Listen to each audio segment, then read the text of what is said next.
आइए। नमस्कार। बहुत समय से इंतजार कर रही हैं। बहुत गर्मी है आज। हाँ, पानी वानी पिलाया नहीं पिलाया? नहीं, ऐसे ही, कुछ भी नहीं। चलिए फिर मैं आपको ज्यादा कष्ट नहीं दूंगी, जल्दी जल्दी कुछ बातें करूंगी।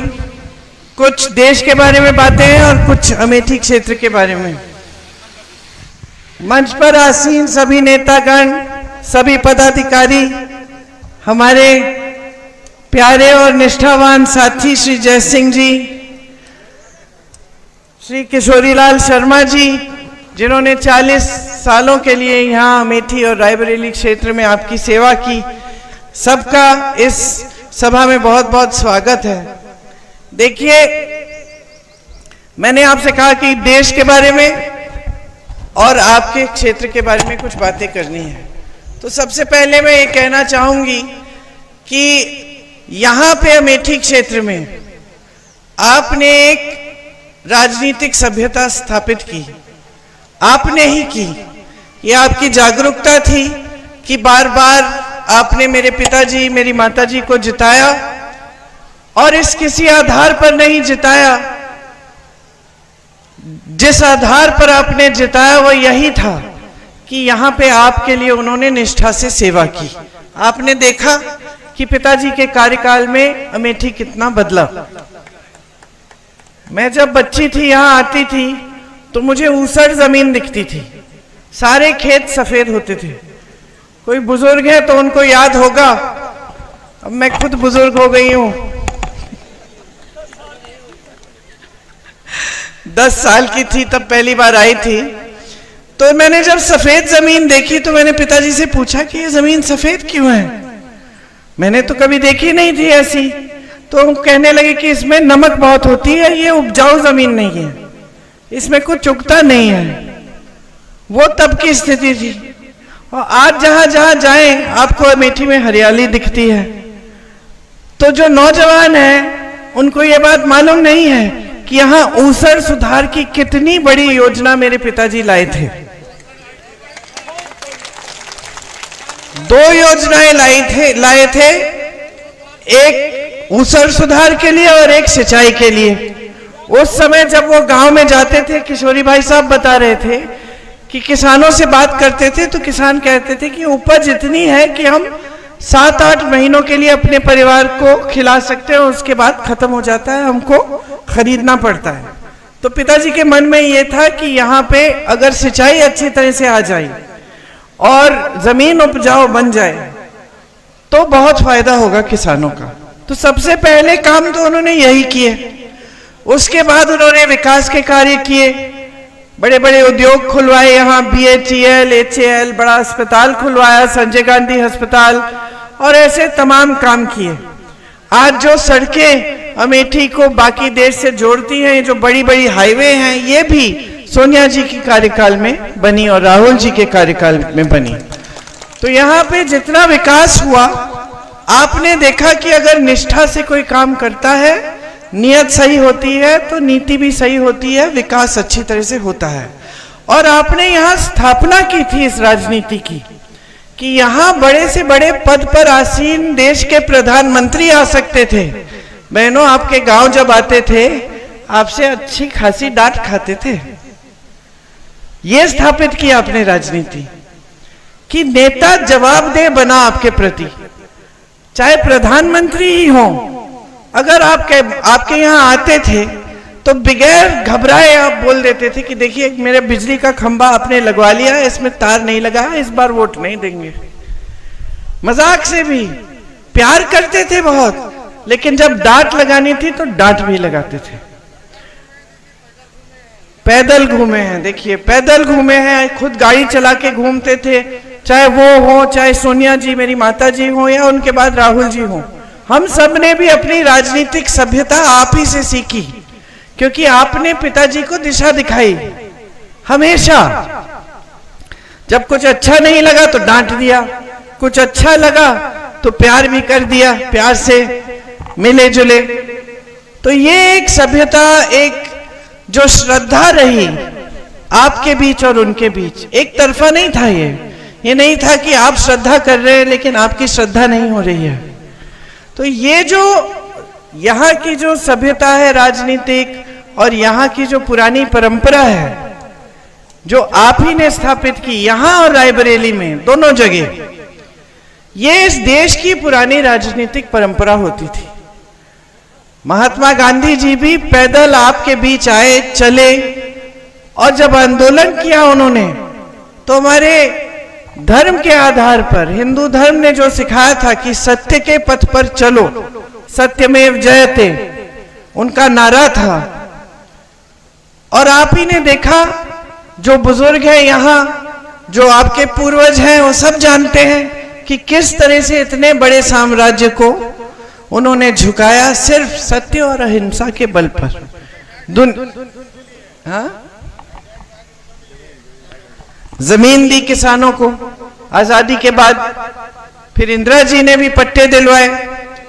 तो ये सब काम थे जो मिलजुल कर हुए जब जनता और नेता एक साथ काम करते थे। मतलब नेता का इतना घमंड अहंकार नहीं होता था कि जनता के प्रति कोई जवाबदेही नहीं है। तो ये आपने यहाँ स्थापित किया, यहीं से शुरुआत हुई।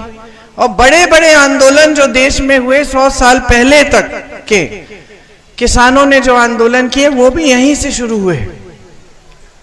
किसान यहीं शहीद हुए इस देश की आजादी के लिए। तो आप सबसे पहले तो समझ लीजिए कि आपका जो क्षेत्र है देश के लिए, देश के लोकतंत्र के लिए कितना महत्वपूर्ण है। लोकतंत्र जब स्थापित हुआ देश में, जब देश आजाद हुआ, तो उसका मतलब क्या था बहनों? लोकतंत्र का मतलब क्या होता है? लोकतंत्र में जैसे अगर आपके पास वोट का अधिकार है, आप गांव की महिलाएं हैं, आपके पास उतना ही अधिकार होगा जितना प्रधानमंत्री जी के पास होगा। आपके पास भी वोट है, उनके पास भी वोट है। लोकतंत्र ने आपको ये शक्ति दी है कि कोई बड़ा छोटा नहीं है, कोई अमीर गरीब नहीं है। लोकतंत्र के लिए आपको भी एक वोट, इनको भी एक वोट, हमको भी एक वोट दिया गया है। और इस वोट से आप अपना भविष्य बदल सकते हैं, अपने अधिकारों को मजबूत कर सकते हैं। आप एक नई सरकार चुन सकते हैं कि भाई आपके लिए काम क्या करेगी, वो समझ के अपनी जागरूकता से। तो यहाँ की परंपरा जागरूकता की रही है, लोकतंत्र को मजबूत रखने की रही है। अब पिछले 5-10 सालों में यहाँ एक नई राजनीति आई। उसमें सेवा का नाम नहीं था, श्रद्धा का नाम नहीं था। आपकी जो सांसद हैं वो यहाँ सिर्फ एक मकसद से आई। क्या था मकसद उनका? कौन बताएगा? राहुल जी को हराना। उनका एक ही मकसद था कि यहाँ आकर राहुल गांधी के खिलाफ चुनाव लड़ेंगी और राहुल गांधी को हराएंगी। यही मकसद था। इस मकसद के लिए उन्होंने तमाम झूठ फैलाए। हमने आपके लिए वो समूह की परियोजना शुरू की थी, महिलाओं के लिए, बहुत महिलाएं उसमें थी। उन्होंने कहा हम उसके जरिए आपसे जमीन लूट रहे हैं। सारा पूरे देश में फैला लिया कि हम जमीन लूटने के लिए ये परियोजना बनाई। तो अब जितनी भी महिलाओं को लाभ हो रहा था उन परियोजना के होने से, बंद हो गया। परियोजना ही आस्ते बंद करनी पड़ी, तमाम केस डाल दिए उन पे। उनका मकसद हमेशा से नकारात्मक रहा है, कोई सकारात्मक मकसद नहीं रहा। तो यहाँ इसलिए नहीं आए क्योंकि आपके प्रति श्रद्धा थी, या आपके साथ एक रिश्ता था, या फिर आपका विकास कराना था। वो तो यहाँ इसलिए ही आई अपने राजनीतिक मकसद को पूरा करने के लिए। बस मकसद पूरा हो गया, पिछले चुनाव में भैया हार गए, तो फिर विकास, काम, इस सब का नामो निशान नहीं। सिर्फ जब टीवी वाले आते हैं, मीडिया वाले आते हैं, तब आती हैं सामने और फिर भी झूठ फैलाती हैं। उसके बाद कोई दिखाई नहीं देता। तो आपके लिए कोई योजना नहीं लाई है। तो यही होता है जब गलत तरह की राजनीति आती है, जो सच्चाई पे आधारित नहीं होती है। हमने हमेशा ये कोशिश की है कि आपको सच बताएं। अगर आप बोलोगे कि यहाँ हाईवे बना दो और हमें लगता है कि ये नामुमकिन है, नहीं बन सकती, तो हम बता देते कि दीदी यहाँ हाईवे नहीं बनेगा, लेकिन एक सड़क बना देंगे, अच्छी सड़क बना देंगे, हाईवे नहीं बन सकता यहाँ। सच बता देते थे, जो कर सकते हैं, जो नहीं कर सकते हैं। और यहाँ एक और प्रतीक बना कि किस तरह से जब केंद्र में भी सरकार होती है और प्रदेश में भी सरकार होती है तो किस तरह से विकास हो सकता है। उस जमाने में जब पिताजी प्रधानमंत्री थे तब पूरा देश देखता था अमेठी की ओर और देखते थे, कहते थे कि देखो कितना विकास हुआ है वहां। बल्कि तब आलोचना ये होती थी कि राजीव गांधी जी सारा विकास का जितनी भी निधि है अपने ही संसदीय क्षेत्र में डाल रहे हैं, ये आलोचना होती थी। लेकिन ये आलोचना कभी नहीं हुई कि यहां विकास नहीं हो रहा है। तो ये सब आपकी परंपरा रही है। आज देश में जो राजनीति है कमाल की राजनीति है। आज का जो भाजपा का जो नेता है, चाहे वो प्रधानमंत्री हो चाहे आपके यहाँ के सांसद हो, ये सब सोचते हैं कि जनता के प्रति कोई जवाबदेही नहीं है, क्योंकि इन्होंने धर्म के आधार पर आकर आपसे वोट ले लेना है। तो मैं किसी के घर गई यूपी में, जब मैं फिरोजाबाद में मैं काम कर रही थी, किसी के घर गई, एक महिला थी घर में, तो मैंने पूछा कि पानी आ रहा है? नहीं। अच्छा, सड़क बन गई तुम्हारी? नहीं बनी। बिजली आती है? नहीं, 2-2 घंटे आती है। रोजगार मिला किसी को? नहीं मिला। बच्चे पाठशाला जाते हैं, हाँ कोई अध्यापक नहीं आता, हम लोग जो पढ़ा सकते हो पढ़ा लेते हैं। फिर मैंने पूछा अच्छा वोट किसको देंगी? तो कहती है उसी विधायक को देंगे जिसको पिछली बार दिया है। और मैंने कहा उससे पहले? कहती उसी को दिया। तो मैंने कहा तो काम क्या किया इसने तुम्हारे लिए? कहती है कुछ नहीं किया दीदी। मैंने कहा फिर क्यों वोट दे रहे हो? हमारी जाति का है और हमने शपथ ली है धर्म के नाम पर, भगवान के नाम पर हम भाजपा को ही वोट देंगे। हंस रही हो? अच्छा हंस रही हो। नौजवानों समझ जाओ ये चीजें, मतलब अंधे होकर आप वोट दे रहे हैं। तो मैंने समझाया कि आप तो वोट दे रहे हैं इनको भगवान के नाम से, धर्म के नाम से, लेकिन इनकी जवाबदेही कहाँ है? कुछ काम नहीं कर रहे हैं। ये सोच रहे हैं कि 5 साल बाद आएंगे, फिर से वही बातें आपके घर आके दुरदुरिया कर लेंगे, आपको बोलेंगे भगवान के नाम वचन दो कि आप हमें वोट देंगे, आप वोट दे देंगी। काम करने की जरूरत ही नहीं है।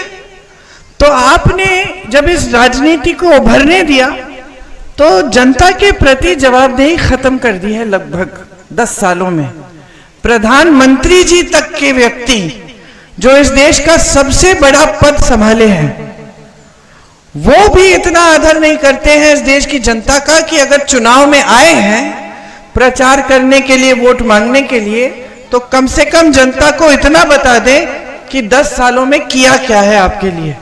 इतना भी आदर नहीं है। आपसे फिजूल की बातें कर रहे हैं। आजकल मैं देखती हूं, मुझे यकीन नहीं होता कि ये देश के प्रधानमंत्री हैं।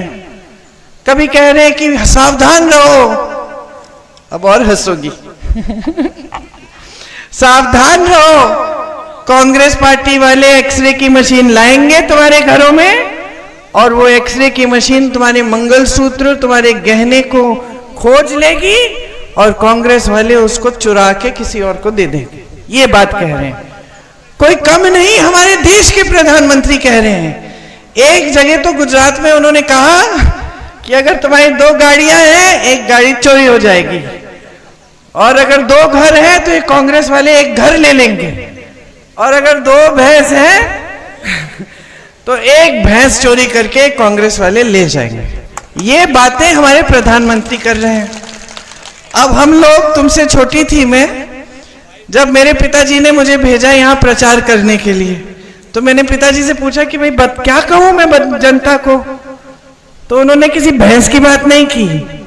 उन्होंने कहा जनता को ये सुनाओ कि हमने क्या काम किए हैं और समझाओ कि अगर हमें वोट मिलेगा तो हम और भी काम करके दिखाएंगे। तो उस समय का प्रधानमंत्री, और सिर्फ राजीव जी नहीं, उनके बाद वाले भी, यहां तक कि मैं कहूंगी कि भाजपा के भी जो वाजपेयी जी थे, वो एक सभ्य इंसान थे। जनता के प्रति उनका आदर भी था और उनको ये भी समझ थी कि जनता के प्रति कुछ जवाबदेही है, कुछ काम करना है। आज के जो नेता हैं, कहीं आपने सरकार चुन ली, उनको पसंद नहीं आए, किसी और पार्टी की चुन ली, घूस दे के, डरा धमका के, तमाम गलत काम करवा के विधायकों से पलटवा देते हैं सरकार। खुलेआम करते हैं ये काम। कोई शर्म नहीं है कि लोकतंत्र को आप कमजोर कर रहे हैं। सब जगह मीडिया भी बताती है कि इस विधायक को 100 करोड़ मिले, उस विधायक को 50 करोड़ मिले और दल बदल दी, और कोई कुछ कह नहीं रहा है। देश के प्रधानमंत्री आपको ये नहीं गिना सकते कि एक काम क्या किया है इन्होंने किसानों के लिए, लेकिन सारी इधर उधर की बातें करेंगे ताकि आपका ध्यान भटक जाए।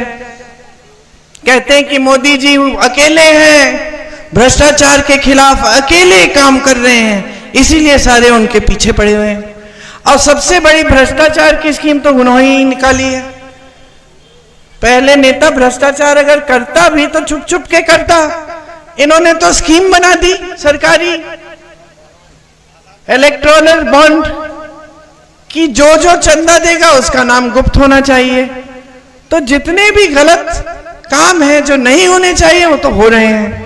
देश की सारी संपत्ति बड़े बड़े खरबपतियों को दी जा रही है। अब मुझे बताओ बहने, आप दुकान जाती हो, मन में होता है कि 5 चीजें खरीदूंगी, कितनी खरीद के लाती हो? 2, कम से कम 3 चीज तो आप छोड़ देती हो, सोचती हो कि चलो इतनी जरूरी नहीं है, बाद में ले लेंगे, है ना? क्यों? क्योंकि पैसे पूरे नहीं हो रहे हैं। आप भी मजदूरी करती हो, खेती में किसान मजदूरी करता है, सुबह से शाम तक काम करता है। आज तो पिछले 6 सालों से ये भी समस्या है कि रात को जाके पहरेदारी करो अपने खेतों की। ये काफी नहीं था, ये काफी नहीं था कि आपका पसीना बहा रहे हैं ये लोग पूरे दिन। ये काफी नहीं था कि आपको धूप में काम करना पड़ रहा है। आपके हर खेती के सामान पे जीएसटी डाल दिया, हर सामान को महंगा कर दिया, पेट्रोल डीजल महंगा, सब कुछ महंगा। खेती से आप पहले से कमा नहीं रहे हो, ऊपर से आवारा पशु की समस्या, जिसको रोकने के लिए कुछ नहीं किया इन्होंने। 7 साल बीत गए हैं, रोज रात को अब अपने आदत भी बना दी है। आपको तो वो दिन याद भी नहीं होंगे जब आप घर आके आराम करते थे शाम को। और मेरी बहनें मजदूरी करती हैं, काम करती हैं, खेती में हाथ बटाती हैं, तो भी घर पे आके काम करती हैं, खाना बनाती हैं, बच्चों का देखभाल करती हैं, सफाई करती हैं। कोई आराम नहीं है, कोई राहत नहीं है, संघर्ष ही संघर्ष है कि नहीं? तो सरकार का काम क्या होता है? आपका संघर्ष बढ़ाना कि उसको घटाना? घटाना। इसीलिए आप सरकार चुनते हैं। तो सारे काम तो किसी से नहीं होते। राजीव जी ने भी 100 काम किए होंगे, लेकिन पूरा तो नहीं हुआ। अभी भी सड़कें हैं जो बनी नहीं है, अभी भी बिजली के खंभे लगने हैं। तो विकास का काम ये नहीं है कि सारा इकट्ठे हो सकता है, लेकिन जितना कर सकते हैं उतना तो करें। इन्होंने सारी संपत्ति बड़े बड़े खरबपतियों को दे दी, ठीक है। महंगाई बहुत ज्यादा कर दी। कोयला, बिजली, बंदरगाह, हवाई अड्डे सब बड़े बड़े खरबपतियों के। उन 3 गुना में, अच्छा देखिए, रेल का टिकट 3 गुना महंगा है। हाँ हाँ हाँ,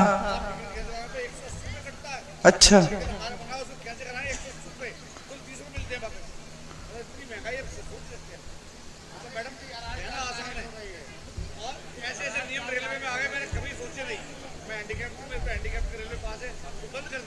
और फिर आपके लिए भी कोई सुविधा नहीं है, कोई सुविधा नहीं है।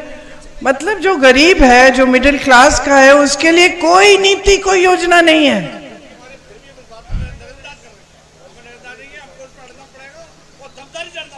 आपको क्या करना पड़ेगा? एक बहुत सीधी सी बात है। आपको हर चुनाव में ना जनता को आवाज उठानी चाहिए कि ये चुनाव मेरे मुद्दों पे लड़ो, बस इतना ही है। सीधी सी बात है। मुझे नहीं सुनना भैंसों के बारे में, मंगलसूत्रों के बारे में, मुझे नहीं सुनना। चुनाव के समय मुझे इन चीजों से मत बहकाओ। मंदिर मस्जिद की बातें चुनाव के समय मत करो। चुनाव के समय ये बात करो कि मेरी सड़क कौन बना रहा है, मेरे बेटे को रोजगार कौन दे रहा है, मेरी बेटी को सक्षम कौन बना रहा है, मैं अपने पेट को कैसे भरूंगी। ये काम करने हैं, ये बात करो चुनाव के समय। ये देखिए, अगर आप जागरूक बनेंगे ना तो यही होगा, मजबूर हो जाएंगे नेता। एक समय में नेता मजबूर होता था, आपके सामने बड़ा सा बड़ा नेता आता था तो जानता था काम नहीं करेगा, वोट नहीं मिलेगा। आज एकदम प्रथा बदल गई है। आज वो सोच रहे हैं धर्म के नाम पर कुछ भी कर ले।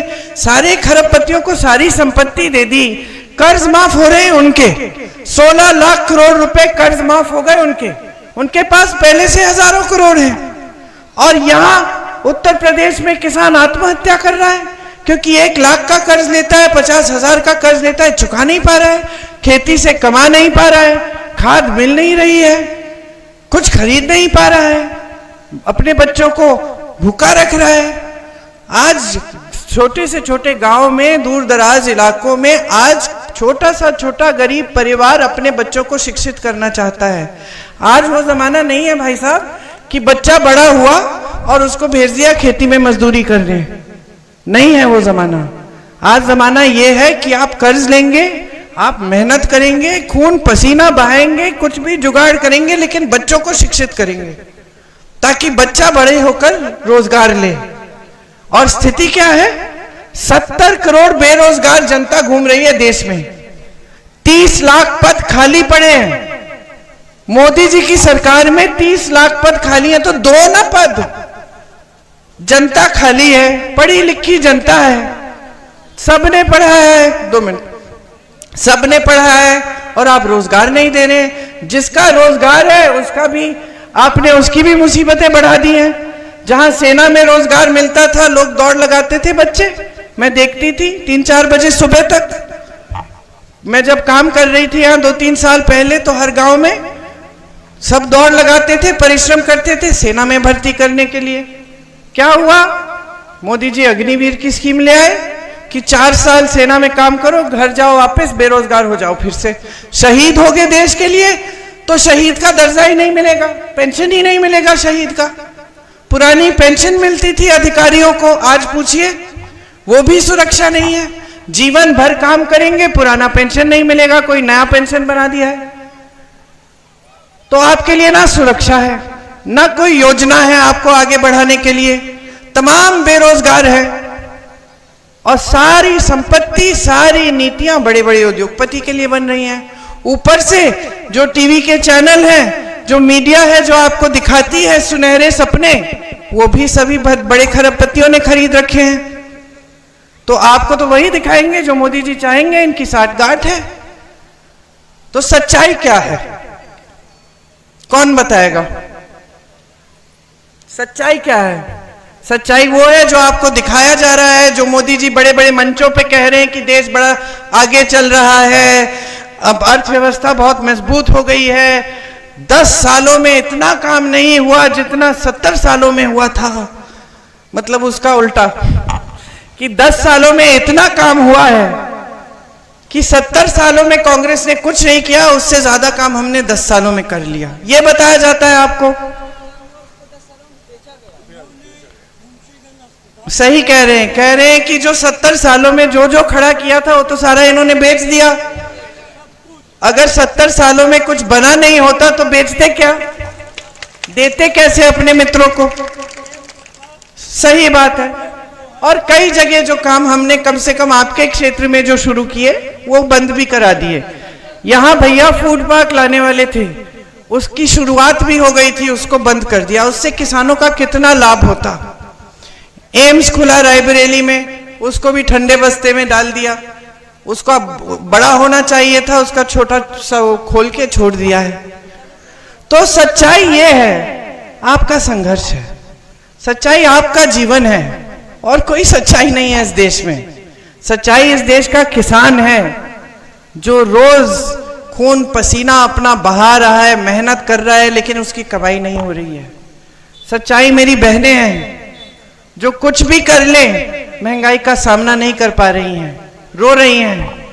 सच्चाई इस देश का नौजवान है जिसको रोजगार नहीं मिल रहा है, शिक्षित है, बीटेक, बीएससी, एमएससी, एमए सब कुछ कर लिया है, भर्ती की परीक्षा देता है, पेपर लीक हो जाता है, पेपर लीक होता है, फिर से देता है, घोटाला हो जाता है। सब अंधेरा ही अंधेरा है आपके सामने। और जितनी मुश्किलें वो बढ़ी जा रही हैं, लेकिन राहत नहीं मिल रही है। राहुल गांधी जी जो आपके सांसद होते थे, हाँ हाँ हाँ, अरे मोदी जी जब किसानों के बीच में कभी गए ही नहीं हैं, जब से प्रधानमंत्री बने हैं, जब किसी एक गरीब के घर में घुसे ही तक नहीं है, मोदी जी को देखते हैं ऐसा साफ सुथरा कुर्ता तो मैंने जिंदगी में नहीं देखा। हर 10 मिनट बदलते होंगे या फिर कुछ करते नहीं हैं। मेरे पिताजी घर आते थे और दाग भरे रहते थे, धूल, सर पर धूल, मुंह पे धूल, घबराहट हो जाती थी देख के। इधर इधर तक उनके हाथ पे निशान होते थे, दाग होते थे, लोग यूं यूं पकड़ के उनसे मिलना चाहते थे, नाखून के निशान होते थे। और ये आपके प्रधानमंत्री, ऐसी चमक है चेहरे पे कि महिलाएं जी, अगर हमको भी पता चल जाए ना कि क्या लगा रहे तो हम सब भी लगाना शुरू करें, हम भी चमके उनकी तरह। खत्म कर लूं फिर बता लेना। तो मोदी जी तो अपनी दुनिया में रह रहे, कट गए हैं आपसे। वाराणसी के सांसद हैं, मैं चुनौती देती हूं, एक कोई बता दे मुझे कि किसी के घर कभी गए वाराणसी में। वो कल भी रोड शो किया उन्होंने, बड़ी गाड़ी में यूं खड़े हो गए, इतने ऊंचे कि हाथ भी नहीं पहुंचता वहां। और हाथ तो वो तो छोड़िए, जनता उधर है, इतने सुरक्षा कर्मी इधर, इतने उधर, और बीच में चल रहे हैं, खड़े हैं ऐसे, यूं यूं हाथ हिला रहे। उनको क्या मालूम कि आपके दुख क्या है? वो तो कट चुके हैं पहले ही आपसे, सिर्फ सेठों के साथ दिखते हैं। कभी कष्ट नहीं किया है आपकी समस्याओं को सुनने का। वहां आपके सांसद जिनको आपने हराया, मेरे भाई, 4000 किलोमीटर पैदल चले हैं, कन्याकुमारी से कश्मीर तक चले पैदल, रोज 4 महीनों के लिए चले। क्यों? आप सबसे मिलने के लिए, ये सुनने के लिए कि देशवासियों की क्या समस्याएं हैं, क्या दुख हैं, किस तरह से हमारी पार्टी इनको दूर कर सकती है। तो ये फर्क है नेताओं में, और ये विचारधारा की फर्क है, और ये एक राजनीतिक सभ्यता की फर्क है, और आपको ये समझना बहुत ही जरूरी है। आज कांग्रेस पार्टी आपके लिए कुछ गारंटी लाई है, मैं अभी बताऊंगी कि क्या है ये गारंटी। और आप फिर सोच सकते हैं कि ठीक है, अब ये भी हमको सुना रही हैं, चुनाव के समय चली जाएंगी, क्या पता करेंगे कि नहीं, है ना? तो कैसे, प्रमाण क्या है?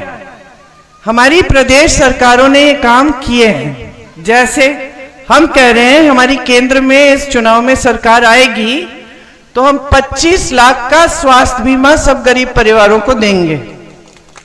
ये काम हमने राजस्थान में किया, राजस्थान में ये लागू हुई ये स्कीम। 25 लाख तक जितना भी आपका इलाज है वो मुफ्त में होगा। मैं राजस्थान में जब गई थी तो ऐसे ऐसे लोगों से मिली जिनका हार्ट का ऑपरेशन मुफ्त में हुआ, कुछ देना नहीं पड़ा, सिर्फ जो पहचान पत्र बनाने के लिए पैसे होते हैं वही दिए, और बाकी उनको बीमा मिल गया, उनका पूरा इलाज हुआ। तो हम ये 25 लाख का बीमा सबके लिए लाना चाहते हैं देश में, ताकि आप बीमार पड़े तो आपके लिए सुविधा हो। बहनों के लिए हमने तय किया है कि 1 लाख रुपए सालाना हर गरीब परिवार की सबसे बड़ी महिला के खाते में डालेंगे। हर महीने 8,500 रुपए आपके खाते में आएंगे, क्योंकि हम ये पहचान रहे हैं कि आप पर बोझ कितना है। आज तक आप खेती में काम करती हो, मगर मजदूरी कर ली तो आपको दिहाड़ी मिल जाएगी। घर की मजदूरी के लिए क्या मिलता है? कुछ नहीं मिलता ना, मुफ्त में ही करते हैं हम। स्कूल के जो मिड डे मील वाली महिलाएं, आपके लिए भी योजना है। तो हमने सबसे पहले तो यह तय किया है कि जो गृहस्थ महिलाएं हैं, सबसे बड़ी हैं परिवार में, उनके खातों में हम 8,500 रुपए डालेंगे। और जो मिड डे मील वाली महिला हैं और जो आंगनवाड़ी और आशा बहुएं हैं, आज तक आपका मानदेय नहीं बढ़ाया। आपको कितना मिल रहा है? 2,000। आपको तो 2,000 मिल रहा है, बहुत महिलाओं को मिलता भी नहीं है, पूरा नहीं मिल रहा है, बीच से कोई ले भी रहा है। आप आशा बहु हैं, आप एक महिला को 9 महीनों के लिए आप देखभाल करते हो, और जब उसकी डिलीवरी होती है तभी आपको उसके मिलते हैं पैसे, है कि नहीं? और कभी कभी मैं जानती हूं कि डॉक्टर पूरे नहीं देते हैं। सच बात है कि नहीं, है ना? तो आपके लिए हमने तय किया है कि केंद्र से जो राशि आती है आपके मानदेय के लिए, उसको हम दुगना कर देंगे, तो आपके मानदेय बढ़ जाएंगे। और महिलाओं के लिए 50% सारे सरकारी जो रोजगार है वो महिलाओं को मिलेंगे। तो जो पहले से आरक्षण है, मतलब ओबीसी एससी जो आरक्षण है वो रहेंगे, उनके अंदर अंदर ओबीसी महिला एससी महिला को 50% रोजगार देंगे। नौजवानों के लिए आप स्नातक पास होंगे तो आपके लिए एक अप्रेंटिसशिप का प्रोग्राम लाएंगे, जिससे आपको बड़ी बड़ी सरकारी कंपनियों में अप्रेंटिसशिप मिलेगी और आपकी पहली नौकरी पक्की हो जाएगी। 1 लाख रुपए सालाना आप कमा लेंगे। ये आपका अधिकार बन जाएगा, कानूनी अधिकार बनेगा। आपके लिए 5,000 करोड़ का फंड निकालेंगे ताकि आप अपना कारोबार शुरू करना चाहें तो कर पाएंगे, उससे सुविधा मिलेगी। पेपर लीक के खिलाफ सख्त से सख्त कानून लाएंगे कि सख्त कार्रवाई होगी कोई किसी ने घोटाला करने की कोशिश की तो। किसानों के लिए आपके सारे सामान जीएसटी से मुक्त कर देंगे। आपको न्यूनतम समर्थन मूल्य नहीं मिलता, न्यूनतम समर्थन मूल्य आपका कानूनी अधिकार बन जाएगा।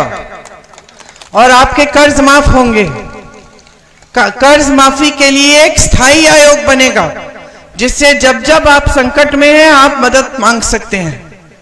ये सब काम हम आपके लिए करना चाहते हैं और इससे ज्यादा काम भी है हर वर्ग के लिए। हर जैसे कोई प्रोफेशनल्स हैं, मिडिल क्लास है, सबके लिए हमारे न्याय पत्र में हमने लिखा है हम न्याय देना चाहते हैं। इस देश की जनता के साथ मोदी जी की सरकार ने बहुत अन्याय किया है, आपको गरीबी की खाई में छोड़ दिया है और बड़े बड़े खरबपतियों को और अमीर बनाया है। उनकी के लिए सारी नीतियां बन गई हैं। तो ये बात आप गहराई से समझिए। आवारा पशु की बात की मैंने, आपको मालूम है छत्तीसगढ़ में हमारी सरकार थी, इसी तरह से आवारा पशु ने आतंक फैला रखा था। तो छत्तीसगढ़ के मुख्यमंत्री जी ने तय किया कि हमें इस समस्या को सुलझाना है, तो उन्होंने गौशालाओं को बहुत मजबूत कर दिया। तो गौशालाओं में सारी सुविधाएं दे दी। यहाँ की गौशाला देखिए आपने, ये धर्म की बात करते हैं, गौ माता की बात करते हैं और गौशाला में छप्पर तक नहीं लगाते, पानी नहीं है, चारा नहीं है, गैया ऐसे ही लेटी हुई है धूप में, मर जा रही है। मैंने देखे वो वीडियो, 2 साल पहले निकले थे सारे, 50 गाय ऐसे ही सूख के मर रही थी।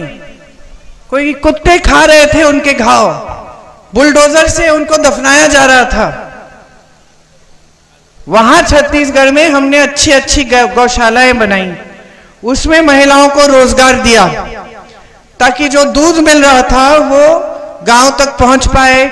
उसमें से खोया, बर्फी, दही कैसे बनाना है, उसकी पैकेजिंग के लिए कि अच्छी तरह से पैकेजिंग हो तो अच्छी तरह से बेच पाएंगे।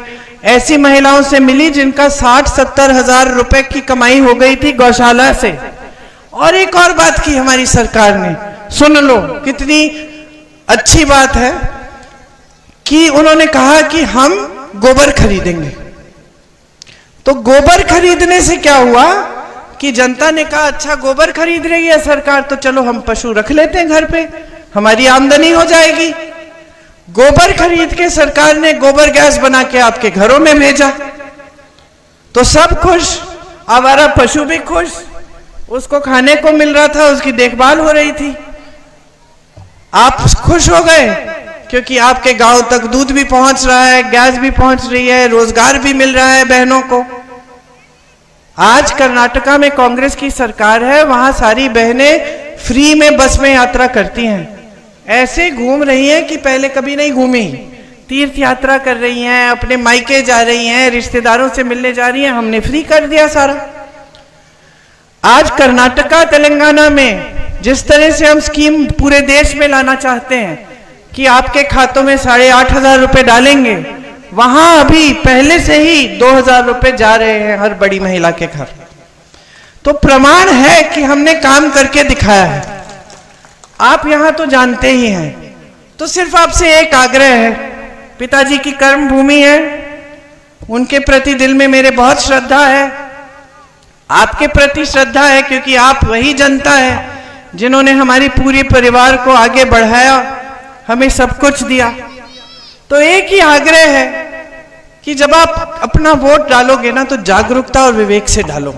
समझ लो कि इसका क्या मतलब है, अगले 5 सालों में आपके भविष्य में क्या होने जा रहा है। इसको हल्के में मत लो, आप किसी के कहने पे मत डालो।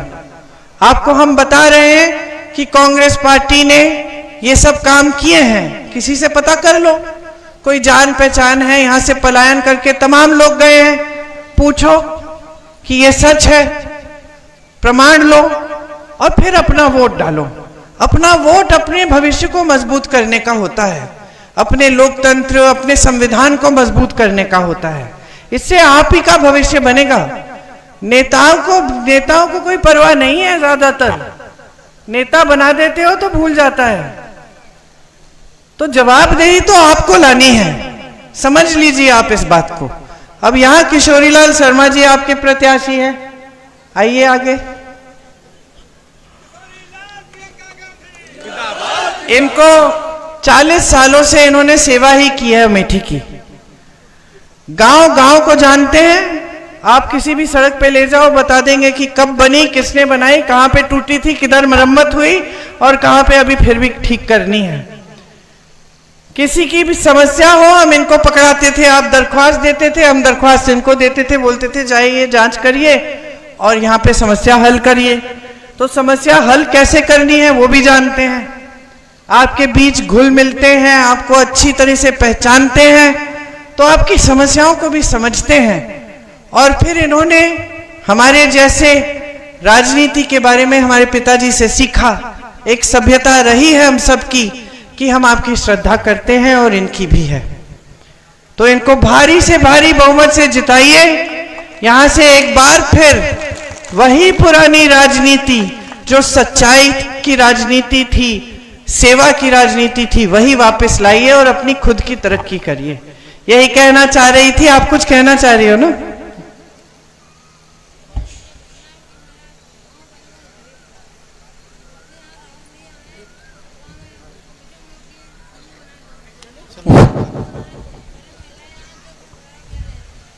माइक है?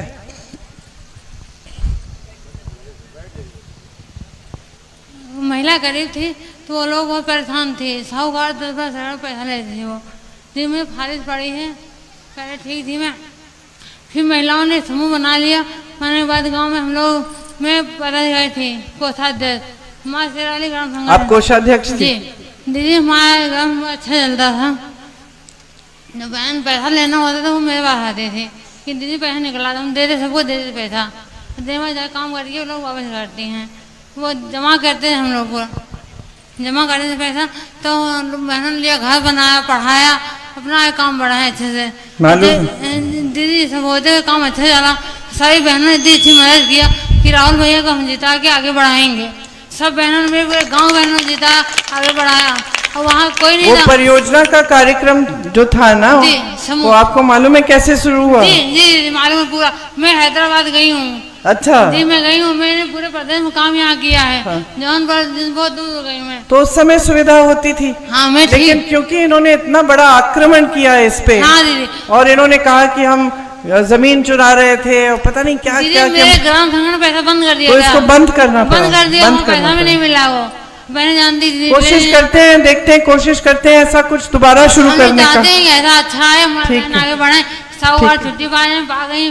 ठीक है बहन, पूरी कोशिश करेंगे। ठीक है, धन्यवाद, धन्यवाद, जय हिंद।